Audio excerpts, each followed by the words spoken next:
My name is Art McCoy, not Muhammad Ali.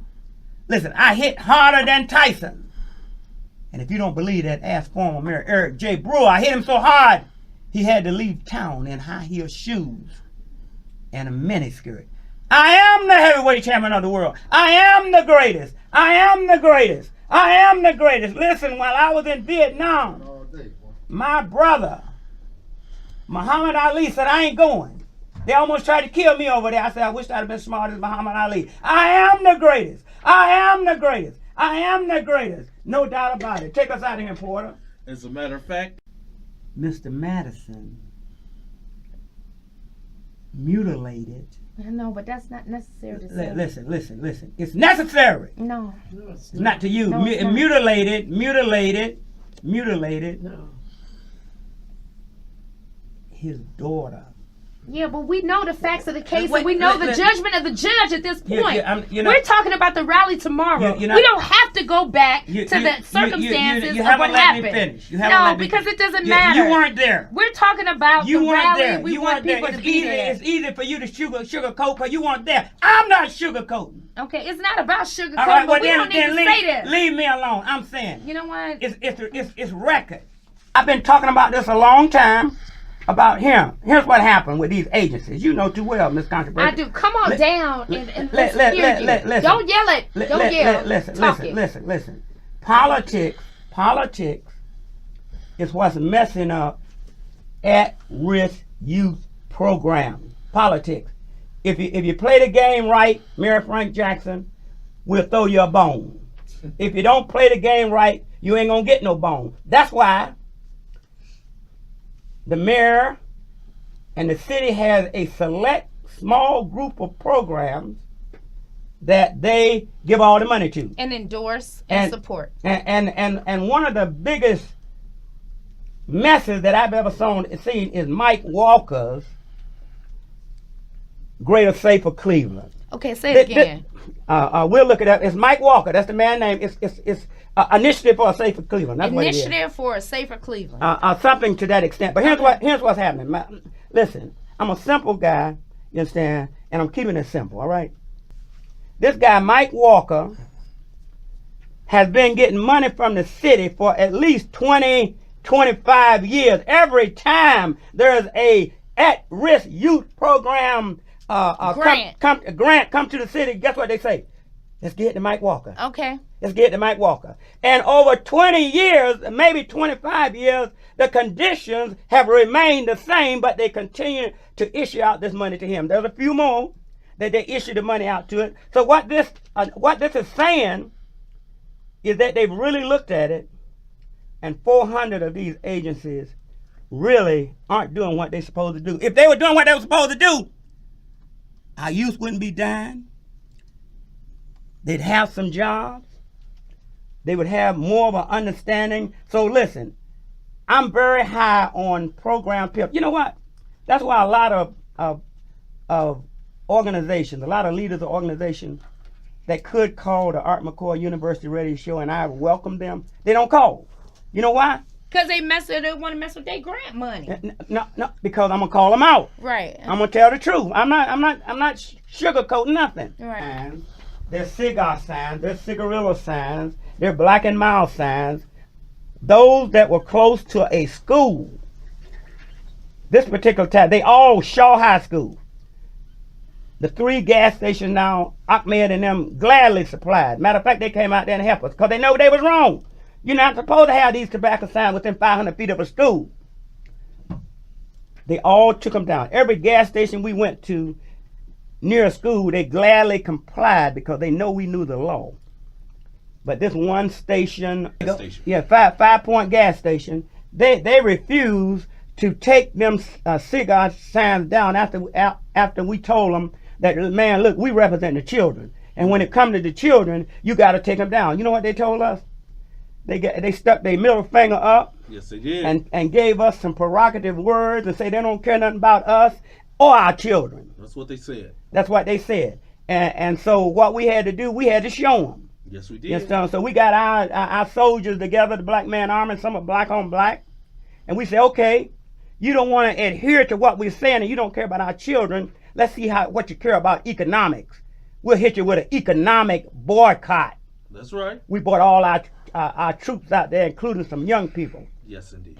And we boycotted that station for 3.5 hours. Shut it down. Yes, we did. Shut it down. We shut it down so hard. You know what? Gas at that time was $2.34.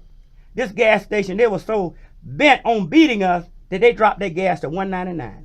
And because they said, we're going to beat these. We ain't going to yield to these black guys. We're going to beat them. So when they brought it down to $1.99, boy, we had to do some talking. Because you know how people was from $1.34 to $99. But the most of them, when we talked to them and told them what we were doing, they adhered to it, didn't buy no gas, and that boycott was a success. Yes, and I'll tell you what, you go by Collinwood right there at 152nd at that gas station right now. I bet you don't see no cigarette signs. That's right. Up there across the street from Collinwood. So what I'm saying, Miss Controversial, what I'm saying is sometime they shouldn't have never showed us this, because we are going to start economically boycotting more people, more business that we feel like is not treating us right. Because I know one way you can hurt a man and make him treat you right, and that's economic boycott. Hurt his pocket. We hurt their pocket. Now when we go in there, they treat us good. Yes, sir. Yes, ma'am. It's economic boycott. So I know that many of you all feel the same way. Y'all stand up for Van Terry. Man lost his daughter to a vicious serial killer, and then on top of that, had nerve enough to smirk in his face. Lord have mercy. I'm telling you right now, if you want to stand up with Van Terry, he'll be there, and just show him some love and say, brother, I wish you could have blank blank. Lord have mercy. And we stand by you that the prosecutor won't bring no charges on you. Listen, I need you to come. I need you to come tomorrow. Listen, because one thing I'm sick of, and I'll tell you right now, I'm sicker, and I'm using the word black, all right? I'm sick of black serial killers in our community reaping havoc on our women. I say I'm sick of black serial killers reaping havoc on our women. I said black because it was a time when blacks didn't do this crazy stuff to our women. I don't know what's happening, what they got in their juice, but whatever they got in their juice, we're going to help them get it out of them by any means necessary. The judge was listening to mitigating circumstances of why the defense said Mr. Madison shouldn't get the chair, but should get life. And she said that the most unmitigating circumstance that she saw was the fact. Listen, if there's children on the radio, don't say it then. Listen, if there's children on the radio, please close their ears. Even though in today's society, they hear everything. But while the judge was saying why Mr. Madison shouldn't get mitigating circumstances, she mentioned Miss Terry, Brother Terry's daughter. And she said that Mr. Madison mutilated. I know, but that's not necessary to say. Listen. It's necessary. No. It's not to you. No, it's not. Mutilated his daughter. Yeah, but we know the facts of the case, and we know the judgment of the judge at this point. We're talking about the rally tomorrow. We don't have to go back to the circumstances of what happened. No, because it doesn't matter. You weren't there. We're talking about the rally. We want people to be there. It's easy for you to sugarcoat because you weren't there. I'm not sugarcoating. Okay, it's not about sugarcoating, but we don't need to say that. Leave me alone. I'm saying. You know what? It's record. It's record. The judge said it for the record. And this is what made Mr. Terry go crazy, and made me go crazy also, was the fact that she said that Mr. Madison, upon killing Sherelda Terry while she was alive, he mutilated her genitals. And so, when I saw the fact on Mr. Terry's face, I knew it was going to be a problem. So when Mr. Terry went, because it made me have problems, all right? So when Mr. Terry went up to speak, I was right there watching him, okay? And at that time, I was surprised because I said Terry, because Terry used to have a business right next to me, okay? Yes, sir. A client store before I moved. And I said, I'm surprised that Terry is going up there to speak, because Terry's like a laid-back guy. Even doing when we were searching for her and all indeed. that, he cooked the food and did all that, but he's more of a laid-back guy. He never smoked. He let his sister smoke, his ex-wife speak. He let all of them speak, okay? But he didn't speak, all right? So I was surprised when he went up to the judge to speak. So I was watching him very carefully. That's why I was able to be in the position that I was in when Mr. Terry made his move. Y'all wondering why I was there, was able to be in that spot at that particular time. Yes, it was sir. Because I was watching him 100% all the way. So when we saw, me and another policeman that was standing right outside the door, when we saw him make that move, the policeman ran in. I was right behind the policeman. And so the other officers, except those that were trying to hold him back, they hadn't even moved yet. No, they hadn't. So that's why I was in the position that I was in, and I was able to raise my hand and tell Brother Terry, stop, stop, stop. At first he didn't hear me, but as I kept yelling, stop, stop, and held my hand up, finally he would raise forward, and then he would hear me, and he would calm back down.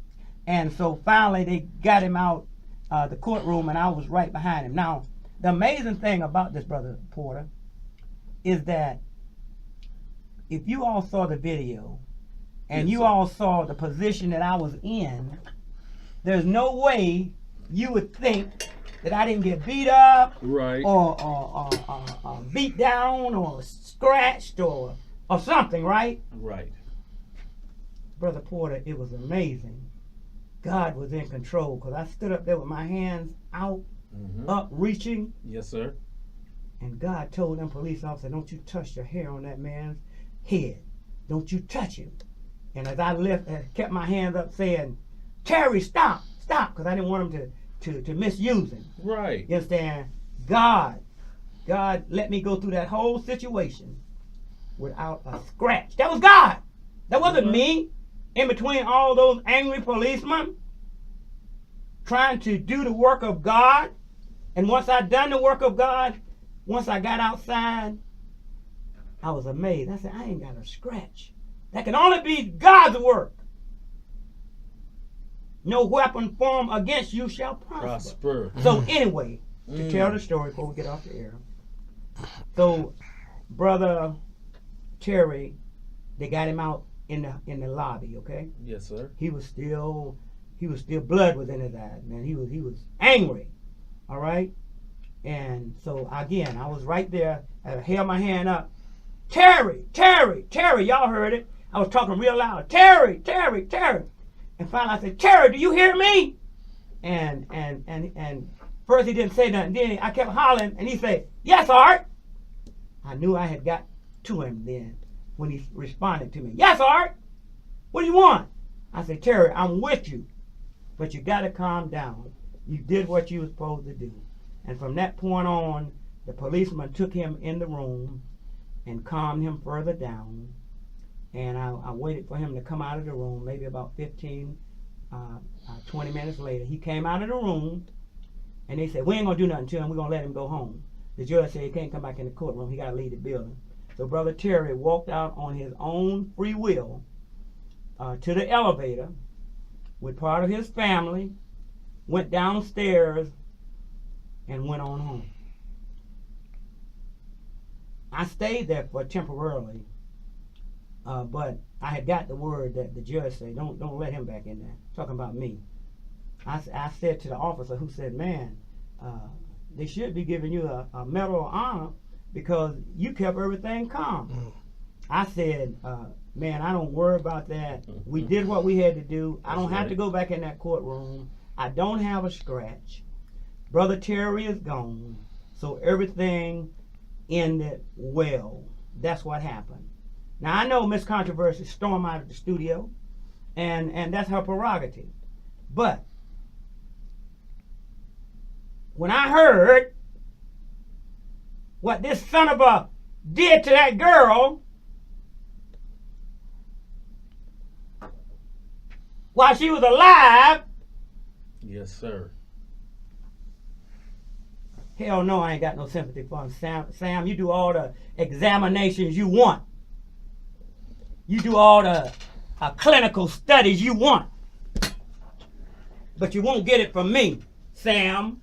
You won't get it from me, Miss Controversy. That's what's wrong now. You bleeding heart liberals. Sound like Trump, don't it? Yeah. You bleeding heart liberals always got some soft stance. Give me a chance to clear myself. I'm not disagreeing with the death penalty. All I was saying was delay it. I wasn't saying no death penalty, period, in this situation. I was just saying delay it. It's going to be delayed anyway, Sam. You know how long before they bring up a death penalty case? Then we need to make the best use of the time. And because he's a victim, you probably don't want to hear it. He's a victim of the very people that you're trying to protect. They gave his rundown of his past and everything. He's a victim of things that you try to fight in the community. The thousands of listeners, the millions of listeners, they're not hearing what you're hearing except those bleeding hearts like you. They're not hearing that at this point in time. You understand? They're not hearing that. But I agree with what you're saying has valid. But we're not agreeing with that mess. Miss Controversy, don't crash your car because you had to storm out of here because you couldn't take it.